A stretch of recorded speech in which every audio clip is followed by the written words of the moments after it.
çfarë është ky aktivitet? Çfarë do ndodhi sot? Atëherë, ne jemi mbledhur si ish futbollistët e Apollonisë në lidhje me 100 vjetorin e Apollonisë. Pavarësisht se 100 vjetori është një gjë shumë e madhe, nuk është kjo është një ndeshje simbolike që ne po zhvillojmë me njëri tjetrin. Ne kishim menduar një organizim tjetër që do ta bënim me disa ekipe, po nuk na doli ai projekti që ne kishim përgatitur, nuk na u mbështet nga disa persona që u takon për ta bërë, po nuk u ndjen dhe ne nuk e lam pa bërë. Menduam që të bëjmë një ndeshje simbolike në midis nesh.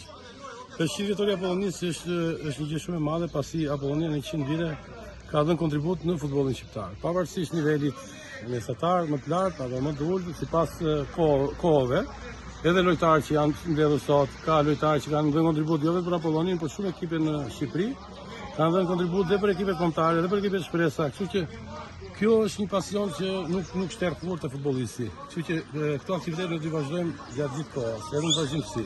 Edhe kemi edhe projekte tjera në lidhje me shoqatin që kemi krijuar tani futbollistë Apollonisë.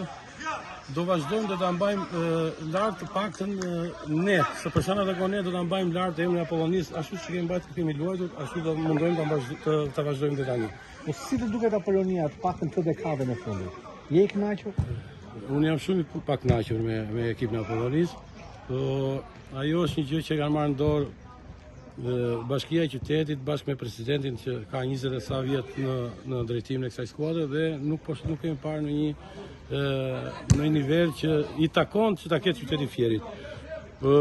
Duke parë ekipe që nuk kanë pasur futboll, nuk ka qenë në elitën, në emrat e elitës së futbollit shqiptar, kur sot i shikon që në majat e futbollit jo vetëm shqiptar, por luajnë edhe Kupat e Evropës, si marë Egnatien, apo të marë ekipin e Kuksit, apo të marë disa tjera, në krasime Apollonin dhe me Qytetin e Fierit, mua më vjen shumë keq për këtë situatë dhe për të gjendjen e ekipit Apollonis. Mendon që ka shpim Apollonia nga kjo gjë? Patjetër që ka. Mendon që 20 vjet me këtë strukturë drejtuese të paktën?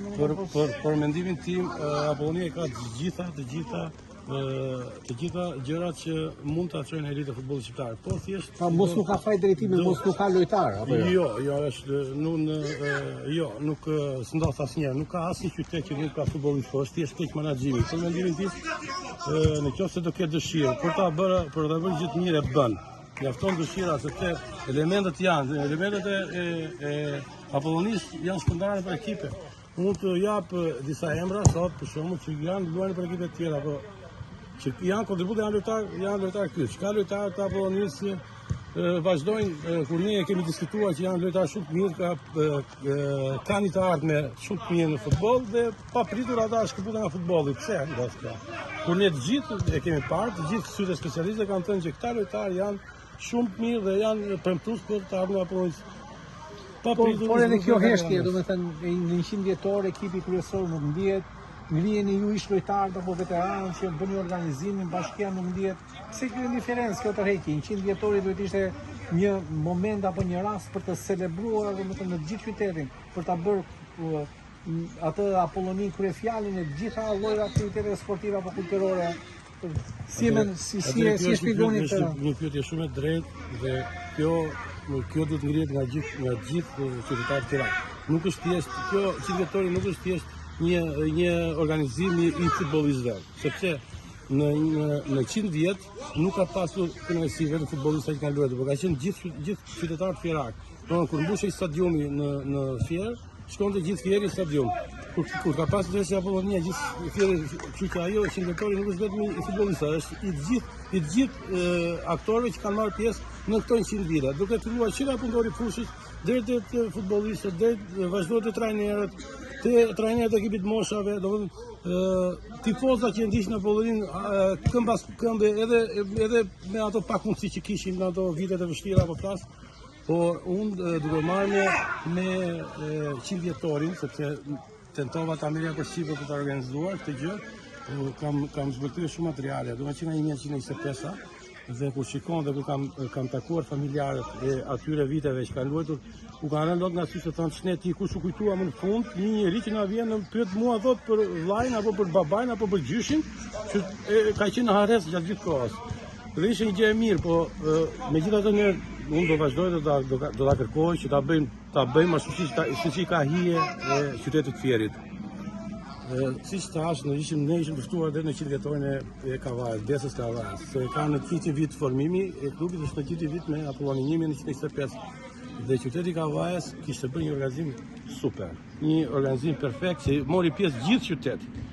Futbolli është një lojë që tërheq dhe i bashkon njerëzit. Dhe nëse ka shtete sot që njihen nga futbolli, nuk do ta njihte njëri atë ekipin atë ishullin që u fut mori pjesë në botëror. U fut në botëror e njoh gjithë bota. Kështu që futbolli është të bën një gjë që nuk arrin ta bëjnë shumë faktorë tjerë, që edhe i kanë mundësitë edhe nuk e bëjnë. Ndërsa futbolli e bën, dashje pa dashje, futbolli bashkon njerëzit, i bashkon. Në stadium shkojnë gjithë. Qofse ti do kesh një ekip që me nivel, që tregon vlera, tregon futboll, atëherë të gjithë njerëzit do shkojnë në stadium. Nuk ka pse njëri të shkojë dhe ti të mos shkojë që do mbajnë një radhë. Jo, futbolli bashkon gjithë. Avron, në fund, një mesazh për gjithë sportdashësit, po dhe sportistët, po dhe futbollistët aktual të Apollonisë. Një mesazh çfarë ju si ish futbollist i drejtojni atyre? Atëherë, unë në radhë parë drejtoj flas për futbollistat, të paktën për ata që më kuptojnë dhe flasin shqip, sepse mbase më shumë se gjysma aty nuk më kuptojnë, sepse din gjuhën tonë. Dhe kjo mua më vjen shumë keq, se në këtë nivel që jemi ne, nuk kemi nevojë të importojmë futbollistë nga jashtë kur ne kemi lojtarët tanë. Për këtë nivel, mbase kemi lojtarë dhe për nivele më të larta. Megjithatë, unë do t'i uroj vetëm një gjë. Pasioni mos u rreshti kur, sepse ka disa lojtarë që ne kemi njohur dhe kemi parë që kanë pas perspektivë dhe e kanë lënë futbollin. Mos të dorëzohen asnjë. Të vazhdojnë përkushtim, stërvitje dhe mundohen ta ngrenë emrin e Apollonisë aty ku i takon. Dhe për sportdashësit, për adhuruesit e futbollit? Atëherë, për qytetarët Tiranë po them që duhet të shkojnë dhe ta mbështesin ekipin e tyre, pavarësisht situatës, sepse futbollistat kanë nevojë për mbështetjen e tyre.